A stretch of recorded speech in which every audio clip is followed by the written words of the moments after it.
परमेश्वराच्या सामर्थ्य आणि गौरवशाली नावात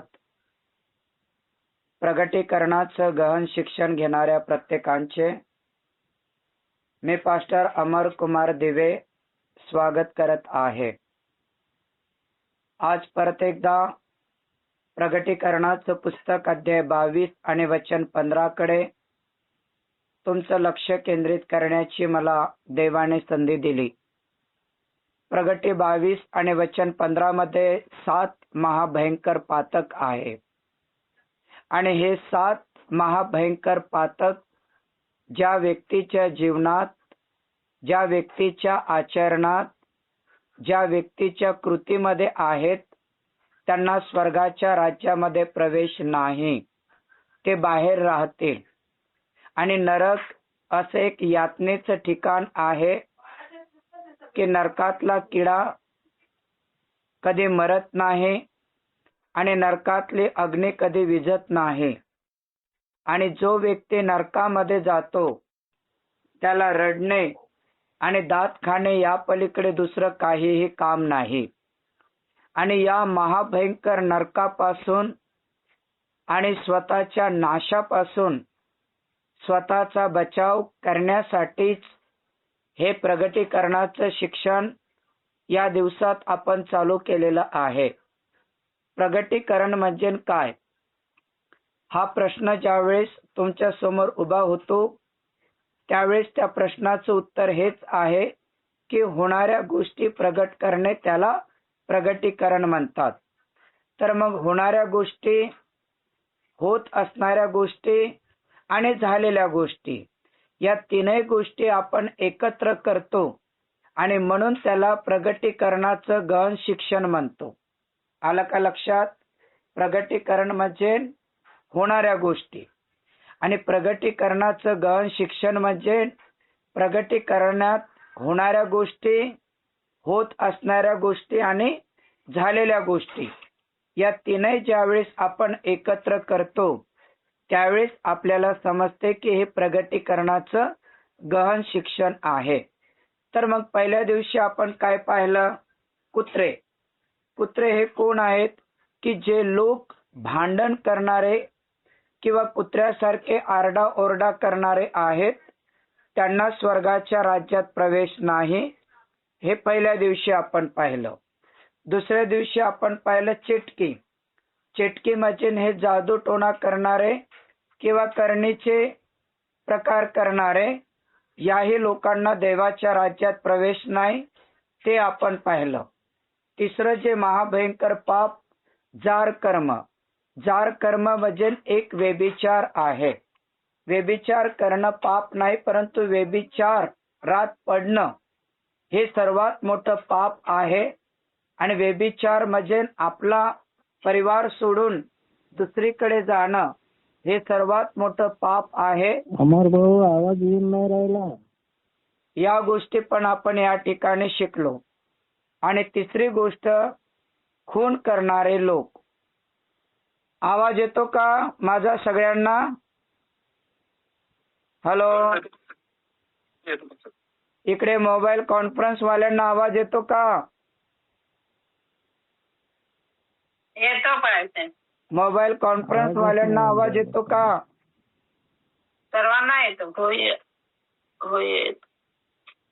आणि तिसरी आणि चौथी आणि चौथी गोष्ट आपण पाहिले, खून करणारे लोक. प्रॉब्लेम आहे. खून करणारे लोक. आणि खून करणाऱ्या लोकांनाही स्वर्गाच्या राज्यामध्ये प्रवेश मिळणार नाही, हे पण आपण कालच्या शिक्षणामध्ये पाहिलेलं आहे. तर आता आज आपण 5व्या नंबरचं पाप बघणार आहोत. आणि 5व्या नंबरचं जे पाप आहे ते आहे मूर्तीपूजक. 5व्या नंबरचं पाप मूर्तीपूजक. आता मूर्तीपूजक याला सर्वात मोठं पाप का म्हटलेलं आहे? मूर्तीपूजाला सर्वात मोठं पाप या शब्दाचा अर्थ का दिलेला आहे? तर ज्या गोष्टी ज्या देवाने निर्माण केल्या त्या निर्माणकर्त्याला सोडून जेव्हा मनुष्य निर्मितीच्या पाठीमागे लागतो निर्माणकर्त्याला सोडून जेव्हा मनुष्य निर्मितीच्या पाठीमागे लागतो त्यावेळेस त्याला एक प्रकारची मूर्तीपूजा समजण्यात येते. उदाहरणार्थ कलकत्ता या ठिकाणी मदर टेरेसाने अतिशय चांगल्या प्रकारची सेवा केली. हजारो लाखो लोकांमध्ये त्यांनी कुष्ठरोगी या लोकांची सेवा केली. अनेकांसाठी त्यांनी प्रार्थना केल्या. अनेक लोक बरे झालेत.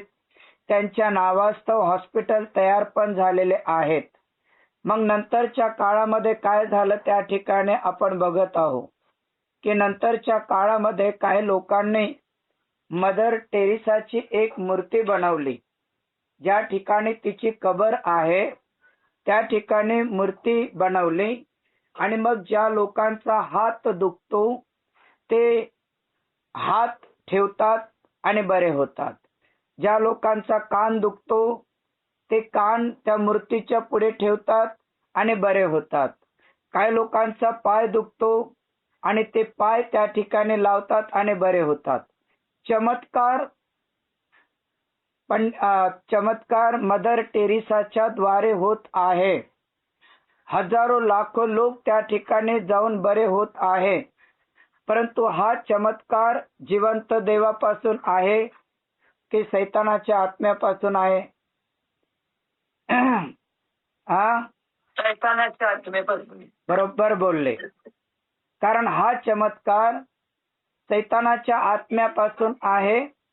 परंतु सैतानाने अनेकांच्या मनात अनेकांच्या हृदयात काय प्रेरणा दिली की ज्या मदर टेरेसाने ज्या देवाची सेवा केली तिचा आत्मा त्या ठिकाणी आहे आणि तिच्या नावाने केलेली प्रार्थना आमच्यासाठी एक चमत्कार बनत आहे. आणि म्हणून लोक कलकत्ता या ठिकाणी लांबून लांबून जाऊन त्या ठिकाणी प्रार्थना करतात आणि बरे होतात आणि नवस पण करण्याचा प्रयत्न करतात. याला म्हणतात एक प्रकारची मूर्तीपूजा. कारण मदर टेरेसाने ज्या देवाने आकाश आणि पृथ्वी निर्माण केले तिचा प्रचार केला. त्या देवाचं सत्य सांगितलं. त्या जिवंत देवाचं वचन गाजवलं. परंतु लोकांनी मदर टेरेसाने ज्या देवाची सेवा केली तो देव सोडला आणि मदर टेरेसाकडून जे काही मोठमोठाले चिन्ह आणि चमत्कार होतात त्यांच्याकडे त्यांनी लक्ष केंद्रित केलेलं आहे. आणि असले मूर्तीपूजा करणारे लोक स्वर्गाच्या राज्यामध्ये जाणार नाही. त्यानंतर अहमदनगर जिल्ह्यामध्ये श्रीरामपूर तालुक्यामध्ये एक हरेगाव आहे आणि या हरेगाव मध्ये वर्षातून एकदा 2 दिवसाची यात्रा भरते. कोणाची? मरियमची. आणि मरियमची यात्रा भरत असताना मुंबई पासून, नाशिक पासून, संगमनेर पासून, कलकत्ता आपल्या काय म्हणतात त्याला, नागपूर पासून, औरंगाबाद पासून, अकोल्यापासून कितीतरी लोक पायदळ येतात नवस करायला. आणि पायदळ येतात आणि त्या ठिकाणी नवस करतात आणि तिथे पूजापाठ करतात. कोणाचा हात दुखतो तर ते हाताची मेणबत्ती चढवतात. कोणाचा पाय दुखतो ते पायाची मेणबत्ती चढवतात. कोणाचे डोळे दुखतात ते डोळ्याची मेणबत्ती चढवतात. अशा प्रकारे चढवून त्या ठिकाणी ते नवस करतात आणि ते बरे होतात. ते लोक काय होतात? बरे पण होतात. परंतु हे जिवंत देवापासूनचा चमत्कार आहे का? नाही. यामध्ये परमेश्वराची उपस्थिती आहे का? नाही. मग 80% ख्रिस्ती लोक शिकले सवरलेले जॉब करणारे लांबून येतात, चमत्कार घेतात आणि चमत्कार करून जातात. आणि म्हणून आजही 80% ख्रिस्ती विश्वासी लोक अनंत काळाच्या नरकात आहे. त्यांना येशूची ओळख आहे, वचनाची ओळख आहे, येशूच्या आईची ओळख आहे.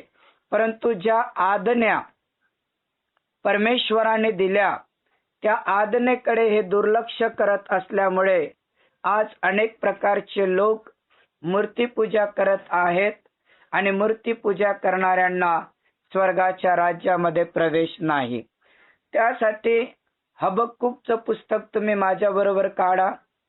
हबक्कूक अध्याय 2, 18 आणि 19 दोन वचनं बघा काय सांगते. हबक्कूक अध्याय 2, 18 आणि 19. कोरीव मूर्ती ही मूर्तिकाराने कोरून केली आहे. यात काय लाभ? खोटा कौल देणाऱ्या ओती मूर्तीवर मूर्तिकार मुख्य मूर्ती करणारा श्रद्धा ठेवतो. त्यात त्याला काय लाभ? जो काष्टास म्हणतो जागे हो, जो मुक्यापासनास म्हणतो उठ, त्याला धिक्कार असो. त्याला काही शिकवता येईल का? पहा, ती मूर्ती सोन्या रुपयाने मढवली आहे. आत पाहावं तर जीवाचा काय नाही आहे, पत्ताच नाही आहे. हबक्कूक संदेष्ट्यांच्या द्वारे परमेश्वराने एक वचन लोकांच्या पुढे आणलेलं आहे.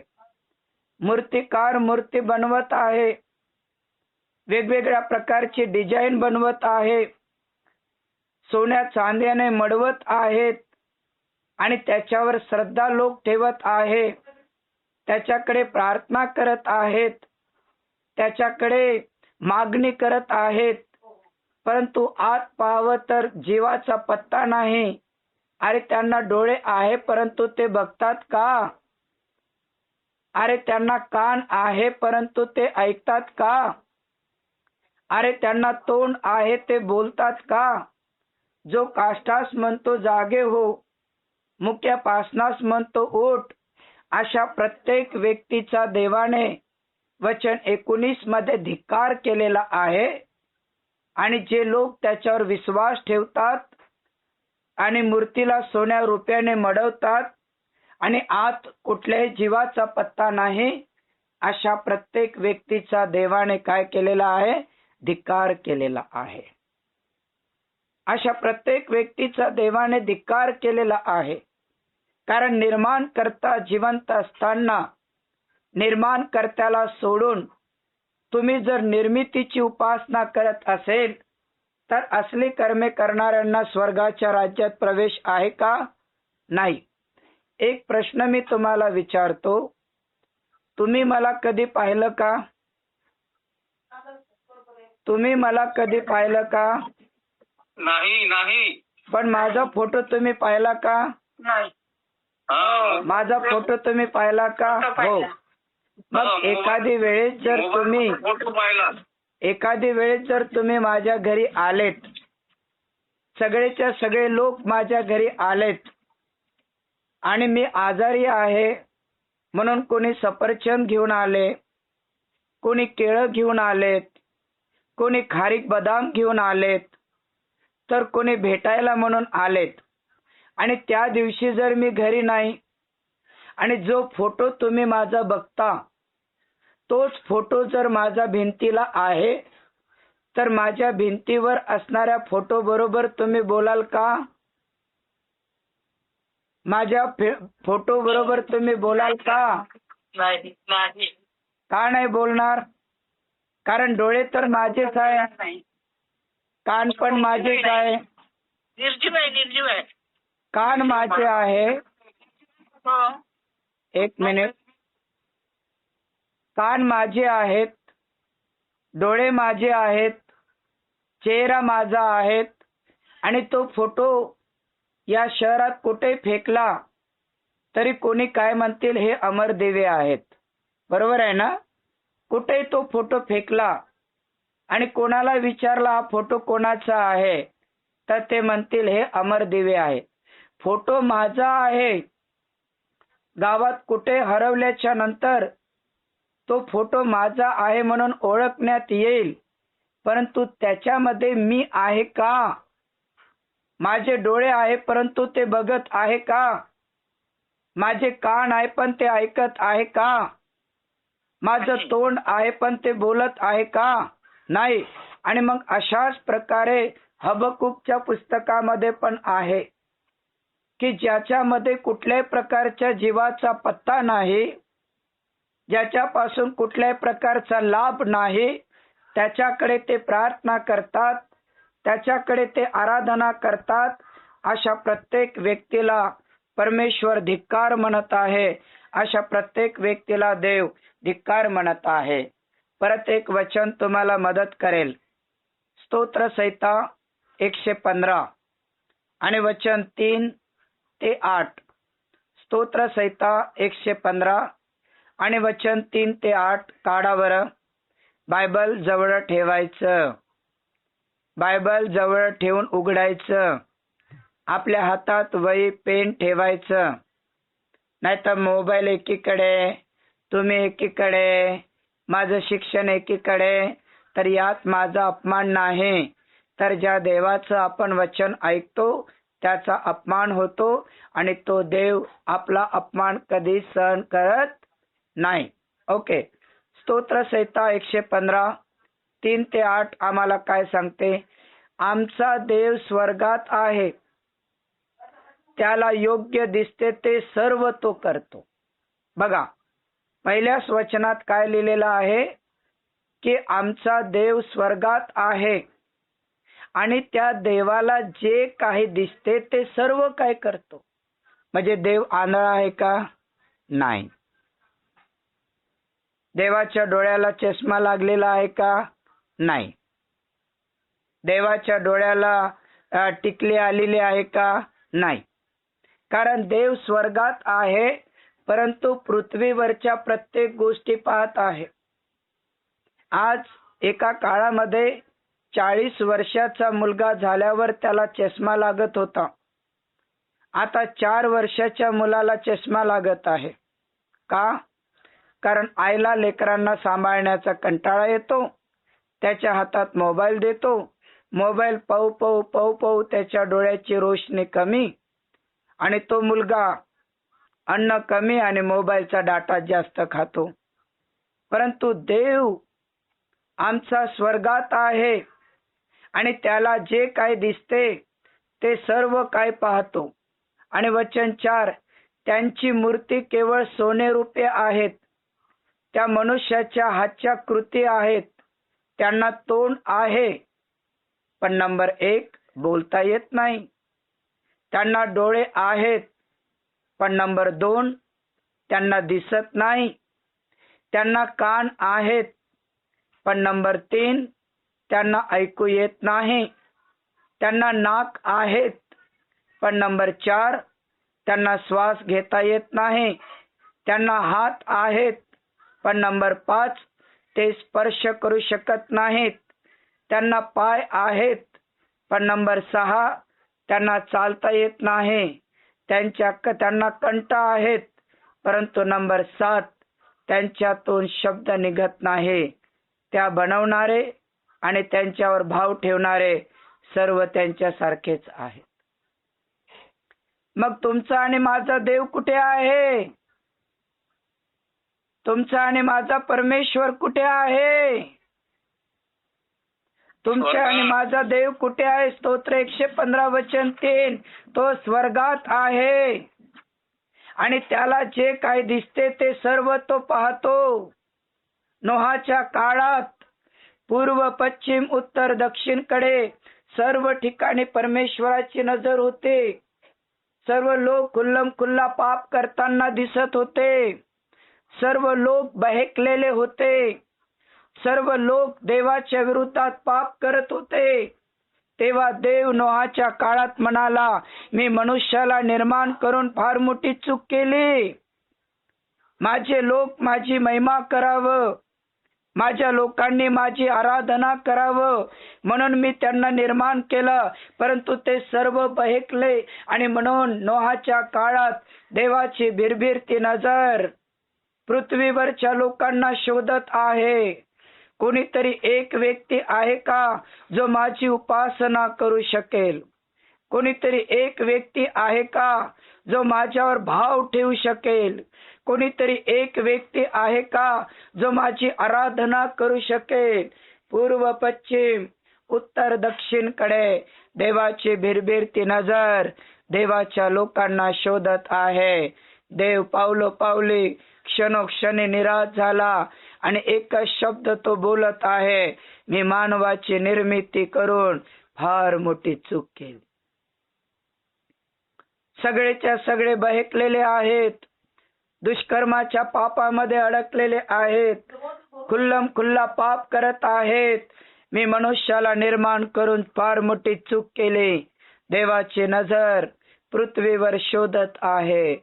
पूर्व पश्चिम उत्तर दक्षिणकडे देवाची नजर शोधत असताना देवाची नजर नोहावर येऊन ठेपली आणि देवाने पाहिलं की एक व्यक्ती आपल्या गावात, आपल्या घरात, आपल्या परिवारात बसून माझी उपासना करत आहे, माझ्यावर भाव ठेवत आहे, माझी आराधना करत आहे. तो एक व्यक्ती पाहून देवाला प्रसन्नता आली आणि देव म्हणाला की नोहा उठ, स्वतःसाठी तारू बांध, पृथ्वीचा वीट आला, मी पाण्याच्या द्वारे नाश करतो. नोहाने देवाच्या आज्ञेचं पालन केलं. 120 वर्ष लोकांना देवाचं वचन शिकवत गेला. 120 वर्ष लोकांना जिवंत देवाची सत्यता सांगत गेला. तेव्हा लोक खात होते, पीत होते, लग्न करत होते, लग्न करून देत होते. देवाच्या दासाच्या मुखातून आलेल्या वचनाकडे कोणीही लक्ष देत नव्हतं. 120 वर्ष संपले, तारूचं बांधकाम झालं. देवाने स्वर्गातून पाहिलं की नोहा तारू बांधला, आपला परिवार, आपलं कुटुंब घे आणि पशु पक्षी प्राणी नर नारी यांना घे आणि तारूमध्ये जा. आणि ते तारूमध्ये बसले प्रियांनो, आणि आकाशाच्या खिडक्या उघडल्या. 40 दिवस 40 रात्र धो धो पाऊस आला आणि नोहाचा दरवाजा देवाने बाहेरून बंद केला. आणि सर्वच्या सर्व आपला जीव वाचवण्यासाठी कोणी उंच डोंगरावर चढले, कोणी उंच झाडावर चढले, कोणी उंच घरावर चढले, तर कोणी तारूचा दरवाजा पकडला, कोणी दारूचा बांबू बल्ली पकडले. आणि नोहा मामा, दार उघड, आम्हाला वाचव. नोहा भाऊ, दार उघड, आम्हाला वाचव. आणि त्यावेळेस नोहा म्हणाला, 120 वर्षाची संधी होती. 120 वर्ष तारू बांधत असताना, देवाचं वचन तुम्हाला शिकवत असताना तुम्ही खाणं पिणं करत होते, लग्न करून देत होते. कोणीही माझ्याकडे, देवाच्या वचनाकडे लक्ष पुरवलेलं नाही. आणि म्हणून आता मी काहीच करू शकत नाही, कारण दार देवाने बाहेरून बंद केलं. मी काहीच करू शकत नाही. आणि सर्वांचा नाश झाला. नोहा आणि त्याचा परिवाराचा बचाव झाला. आज स्तोत्र संहिता 115 आणि वचन 3 मध्ये म्हणतो की आमचा देव आजही, काल, आज आणि युगानुयुग तो स्वर्गात आहे. आणि त्याला जे काही दिसते ते सर्व काही करत आहे. अरे पृथ्वीवर ज्यांची तुम्ही उपासना करता त्यांना तोंड आहे, पण ते बोलतात का? त्यांना कान आहेत, ते ऐकतात का? त्यांना डोळे आहे, ते पाहतात का? त्यांना कान आहे, ते श्वास घेतात का? अरे त्यांना हात आहे, ते कधी स्पर्श करतात का? असल्यांची उपासना करणारे, असल्यांची आराधना करणारे, असले लोक जे आहेत देवाला न आवडणारे आहेत, देवाला न आवडणारे आहेत. औरंगाबाद जिल्ह्यामध्ये गंगापूर तालुक्यामध्ये एक माळी घोगर गाव म्हणून आहे. आणि त्या ठिकाणी एक जाकीर बाबा म्हणून देवाचा सेवक देवाची सेवा करण्यासाठी आलेले होते. त्यांनी घोड्यावर, रथावर बसून परमेश्वराची सेवा मनापासून केली. गोर गरीब अनाथ विद्वान लोकांसाठी त्यांनी कळकळून प्रार्थना केली. लोक बरे झालेत. आज त्यांच्या नावाखाली आश्रम आहे, त्यांच्या नावाखाली त्या ठिकाणी शाळा आहेत. आणि त्यावेळी जेव्हा ते मरण पावले त्यावेळेस ते म्हणाले की मी मृत्यू पावल्याच्या नंतर मी इथं सेवा केले, मला मूठ माती इथेच तुम्ही द्या. आणि त्यांची मूठ माती तिथेच दिली. आज लोक आज वर्तमान काळात लक्षात घ्या, आज औरंगाबाद जिल्हा गंगापूर तालुक्यामध्ये माळी घोगरगाव या ठिकाणी आज लोक त्या ठिकाणी जातात आणि जाकीर बाबा जे मृत्यू पावलेले आहेत त्यांच्या कबरेवरची माती खाऊन बरे होतात. त्यांच्या कबरेवर जाऊन प्रार्थना करतात. त्यांचे फोटो काढून आपल्या घरी फोटो आणून लावतात. तिथं देव आहे का? तो देव आहे का? अरे बोला. नाही. तो परमेश्वर आहे का?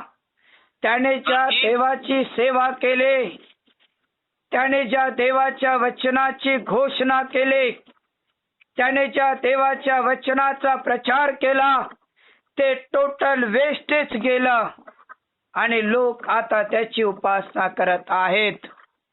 मोबाईल म्यूट करून घ्या. त्याची आराधना करत आहेत.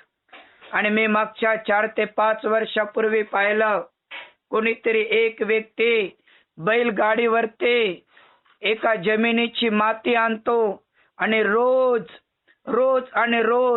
एक 2 पोते माती त्या कबरेवर टाकतो आणि सकाळी लोक आल्याच्या नंतर त्या कबरेवरची माती खातात. ते माती आपल्या बरोबर नेतात आणि त्या ठिकाणी एक प्रकारचा बिझनेस चालू केलेला आहे, व्यवसाय चालू केलेला आहे. तिथं सैतानाच्या आत्म्याने कार्य चालू केलं. एका काळात जिवंत देवाचं काम होतं. एका काळात जाकीर बाबाच्या द्वारे परमेश्वर असंभव गोष्टी संभव करत होता. आंधळे पाहत होते, लंगडे चालत होते, मुके बोलत होते, मेलेले जिवंत होत होते. इतका अद्भुत चिन्ह आणि चमत्कार होत होता. आज सैतानाने त्या ठिकाणी ताबा घेऊन अनेक लोक आज मूर्तीपूजक झालेले आहेत. म्हणून 80% ख्रिस्ती लोक आजही अनंत काळाच्या नरकात आहे. हे तुम्ही विसरू नका. याकडे तुम्ही दुर्लक्ष करू नका. 80% ख्रिस्ती लोक आजही सार्वकालिक नरकामध्ये आहेत. कारण डोळे असून दिसत नाही, कान असून ऐकत नाही, तोंड असून बोलत नाही. अशांची उपासना करतात, अशांची आराधना करतात, अशांची महिमा करतात. टोटल वेस्टेज आहे. ख्रिस्ती लोक हो, येशूच्या फोटोचे, मरियमच्या फोटोचे, येशूच्या सेवकांच्या फोटोचे उपासना करणं बंद करा, आराधना करणं बंद करा. त्यांचे फोटो, त्यांचा क्रॉस गळ्यात घालणं बंद करा. क्रॉस गळ्यामध्ये असताना काय असते? हा एक माळ असते मण्यांचे आणि मध्ये तो येशूचा फोटो असतो आणि तो क्रूसावर मेलेला आहे. येशू अजूनही मेलेलाच आहे का? अजूनही मेलेलाच आहे का? अरे 3ऱ्या दिवशी जेव्हा स्त्रिया कब्रस्थानावरती गेल्या आणि मेलेल्या येशूला शोधत होत्या आणि येशू जिवंत असताना वारंवार त्यांना सांगत होता की मी 3ऱ्या दिवशी उठणार, मी 3ऱ्या दिवशी उठणार. जिवंत देवाची सेवा करणाऱ्या होत्या, जिवंत देवाची उपासना करणाऱ्या होत्या. 3ऱ्या दिवशी त्या गेल्या आणि कबरेमध्ये पाहते तर येशू नाही. कबरेमध्ये पाहतात तर येशू नाही. आणि तिथं येशू त्यांना दर्शन देत आहे आणि त्या येशूला पाहून त्या काय म्हणतात? माळी दादा, आमच्या येशूचं शरीर कुठं आहे? अरे कुठं नेऊन ठेवलं सांग, आम्ही जातो त्याला आणतो. तेव्हा येशू काय म्हटला? जिवंताचा शोध तुम्ही कुठे करता? मेलेल्यांमध्ये करता. अरे तो जगात असताना त्याने म्हटलं होतं की मी उठलेला आहे, आणि नंतर त्यांचे डोळे उघडले, आणि मग माझा प्रभू, माझा येशू, थोडीफार लाज वाटायला पाहिजे नव्हती का त्यांना? अरे जो येशू तिसऱ्या दिवशी उठणारा आहे, यांनी कबरेवरती जाऊन पाहायला पाहिजे. अरे येशू कबरेत नाही, आणि धन्यवाद द्यायला पाहिजे, देवाची स्तुती करायला पाहिजे की माझा देव उठलेला आहे, माझा देव उठलेला आहे. आणि जिवंताचा शोध ते कुठे करत आहेत? मेलेल्यांमध्ये करत आहेत. आणि आज तुमच्या आणि आमच्या गळ्यात क्रॉस आहे. जिवंताचा शोध कुठे आहे? मेलेल्यांमध्ये. तुमच्या गळ्यामध्ये क्रॉस लटकलेला येशू मेलेला आहे, आणि तुम्ही दाखवता की आम्ही ज्या देवाची उपासना करतो तो काय आहे? मेलेला आहे. तुमच्या गळ्यात क्रॉस असेल, त्याच्यावर फोटो असेल, तुमच्या घरात येशूचा फोटो असेल, त्याच्यात क्रॉस असेल, आजच्या आज तो बाहेर काढा. येशू मेलेला नाही, तर तो काय आहे? पुनरुत्थान झालेला आहे. तो जिवंत झालेला आहे, तो उठलेला आहे. आणि जिवंताचा शोध तुम्ही मेलेल्यामध्ये का करता? जिवंत देव आहे. परमेश्वर जगात असताना त्याने किती प्रकारच्या आज्ञा दिल्या? 10 प्रकारच्या आज्ञा दिल्या. 10 प्रकारच्या आज्ञेतून पहिली आज्ञा येशूची काय होती? काय होते? निर्गमचं पुस्तक अध्याय 20 3 ते 5 बघा. मोबाईल म्यूट राहू द्या. निर्गमचं पुस्तक अध्याय 20 आणि 3 ते 5. माझ्याशिवाय तुला वेगळे देव नसावेत. ही देवाची आज्ञा आहे. माझ्या खेरीज तुला वेगळे देव नसावे. आपल्यासाठी म्हणजे स्वतःसाठी कोरीव मूर्ती करू नकोस. वर आकाशातील, खाली पृथ्वीवरील व पृथ्वी खालच्या जलातील कशाचीही प्रतिमा करू नकोस. कशाचीही प्रतिमा करू नकोस. त्यांच्या पाया पडू नकोस किंवा त्यांची सेवा करू नकोस. कारण मी तुझा देव परमेश्वर ईर्ष्यावान देव आहे. जे माझा द्वेष करतात त्यांच्या मुलांना लक्षात ठेवा. जे माझा द्वेष करतात आणि मूर्ती पूजा करतात, त्यांची प्रतिमा करतात, त्यांच्या मुलांना 3ऱ्या 4थ्या पिढीपर्यंत वडिलांनी केलेल्या अन्यायाबद्दल शासन करतो. तुम्ही केलेली मूर्ती पूजा तुमच्या 4 पिढ्यांसाठी शापित आहे. तुम्हाला काय वाटणार नाही, कारण शैतान तुम्हाला बरकत देईल, तुम्हाला यश देईल, तुम्हाला 666चा शिक्का देईल, तुमच्या मनोकामना पूर्ण करेल. परंतु वचन 5 काय सांगते? त्यांच्या पाया पडू नकोस, त्यांची सेवा करू नकोस, त्यांना देव मानू नकोस.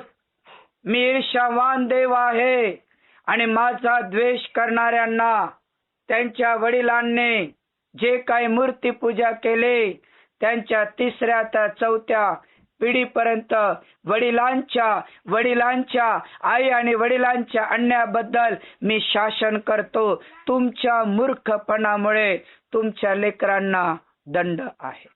पश्चाताप करा. देवाकडे प्रार्थना करा की प्रभू, माझ्या वाडवडिलांनी मूर्ती पूजा केली, माझ्या आई वडिलांनी मूर्ती पूजा केली, मी पण मूर्ती पूजा केली. येशूच्या फोटोची मूर्ती पूजा, मरियमच्या फोटोची मूर्ती पूजा, येशूच्या वधस्तंभाची मूर्ती पूजा केली. माझ्या पापांची क्षमा कर आणि माझ्याद्वारे माझे जे 4 पिढ्या आहेत, आज माझे लेकरं, माझे नातवंड, नातवंडाचे नातवंड, नातवंडाचे नातवंड, हे माझे 4 पिढ्यावरचा हरेक श्राप येशूच्या नावात प्रभू तोडून टाक आणि त्यांना क्षमा कर. अशा प्रकारे तुम्ही प्रार्थना करा. जर तुम्ही प्रार्थना केली नाही, तुम्ही केलेली मूर्ती पूजा तुमच्या 4 पिढ्यांना अनंत काळाच्या नरकात टाकणार आहे. तुम्ही तर सार्वकालिक नरकात जाणारच, परंतु तुमच्या 4 पिढ्यांना सार्वकालिक नरकात नेणार आहे. म्हणून परमेश्वर म्हणतो, माझ्याशिवाय तुला वेगळे देव नसावे. आपल्यासाठी कोरी मूर्ती करू नको. आकाशातील, पृथ्वीवर, पृथ्वी खालच्या जलातील कशाचीही प्रतिमा करू नकोस. कशाला येशूचा फोटो तुम्ही घरात आणून ठेवता? तो येशू आहे का? हा विजय ब्रदर, आवाज येतो का माझा? नाही बाळासाहेब, तो फोटो येशू नाही येतो. तो फोटो मध्ये येशू आहे का? पुनरुत्थानाला देव येशूचा. अरे मग जर तो नाही आहे, ब्रदर विजय, माझा आवाज येतो का तुम्हाला? हो, येतो बघ. मग या ठिकाणी बायबल सांगते की त्या ठिकाणी परमेश्वर स्वतः म्हणतो की माझ्याखेरीज तुला वेगळे देव नसावे. आकाशाखाली, पृथ्वीवर कशाचीही प्रतिमा करू नकोस. मग येशूच्या आईची प्रतिमा कोणी केली? माणसानेच केली. येशूची प्रतिमा कोणी केली? नाही, कोणाचं नाव नाही द्यायचं. माणसाने. येशूच्या वधस्तंभाची प्रतिमा कोणी केली विजू? माणसाने. मग मला सांगा, आमच्या हरेगावच्या यात्रेमध्ये लोक फोटो घेऊन बसतात विकायला. किंमत तो म्हणतो 120 वर्ष 120 रुपयाची किंमत आहे. हा म्हणतो मला 80 रुपयाला देता का? तो म्हणतो परवडत नाही, 100 रुपयाला घ्या. बाजारात विकत असणाऱ्या फुपाट्यावर, बाजारात विकत असणाऱ्या एखाद्या कचऱ्यातून, एखाद्या धुळीतून आणलेला फोटो आपल्या घरी आपण लटकवतो आणि त्याची प्रतिमा करतो आणि त्याची फ्रेम करतो आणि सकाळी मेणबत्ती लावून त्याची आराधना करतो.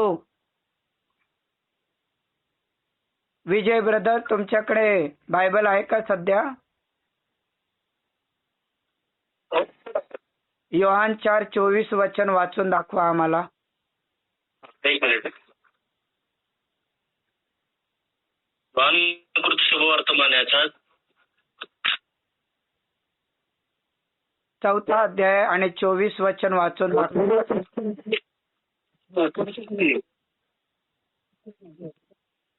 हा वाचा.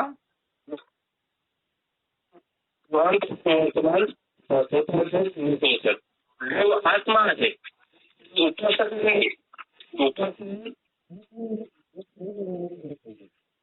देव आत्मा आहे आणि त्याच्या उपासकांनी त्याची उपासना मूर्तीतून करायची नाही, फोटोतून करायची नाही, तर आत्म्यातून आणि खरेपणातून करायचा. मग आत्मा कुठं आहे विजय ब्रदर? 1 कोरिन्थी 3:16-17 वाचा. 1 कोरिन्थी 3:16-17 वाचा. एक मिनिट बस. कोरिन्थकरास पहिलं पत्र अध्याय 3 16 आणि 17 वचन काढा. 1 कोरिन्थी 16 आणि मंदिर आहात.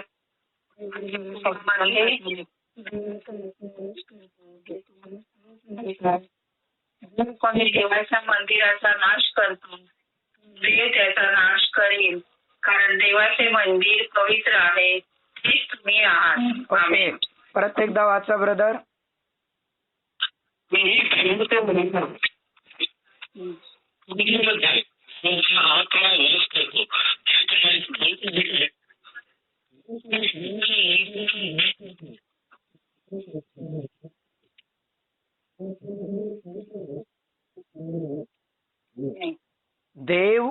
देवाचा आत्मा आपल्यामध्ये वास करतो आणि आपलं अंतःकरण हे देवाचं मंदिर आहे. आणि जो कोणी या मंदिराचा नाश करतो देव त्याचा नाश करेल. बरोबर आहे ना? परत एक शेवटचं वचन वाचा विजय ब्रदर. 2 कोरिन्थ 6:16-18.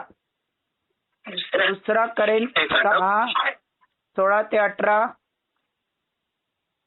वाचतो मी. 2 कोरिन्थ 10वा अध्याय नाही 6वा अध्याय.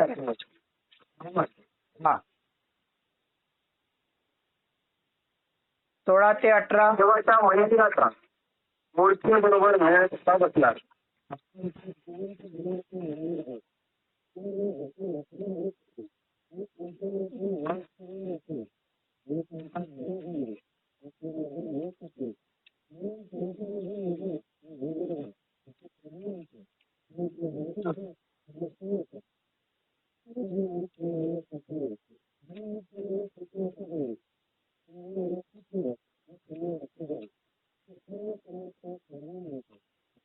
सुरुवात काय आहे विजय?